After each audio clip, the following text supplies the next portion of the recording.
Here's today's In Touch devotion. Today's scripture reading begins in verse 2 of 1 Kings chapter 17. Then the word of the Lord came to Elijah, saying, "Go away from here, and turn eastward, and hide yourself by the brook Cherith, which is east of the Jordan. And it shall be that you will drink from the brook, and I have commanded the ravens to provide food for you there." So he went and did everything according to the word of the Lord, for he went and lived by the brook Cherith, which is east of the Jordan. And the ravens brought him bread and meat in the morning, and bread and meat in the evening, and he would drink from the brook. But it happened after a while that the brook dried up, because there was no rain in the land. In Isaiah chapter 55, verse 8, God declares, "My thoughts are not your thoughts, nor are your ways my ways."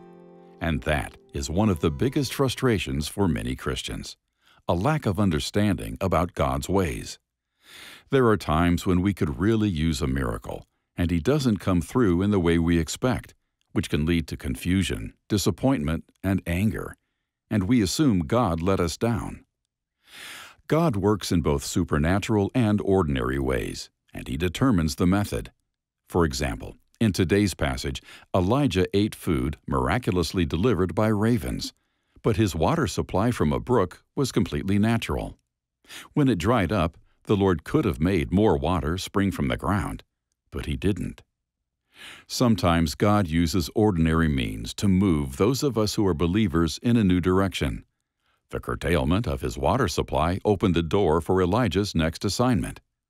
When the Lord withholds miraculous intervention and lets your brook dry up, then He has something else planned for you.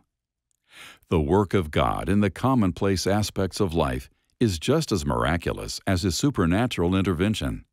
Look for His fingerprint in the day's mundane activities.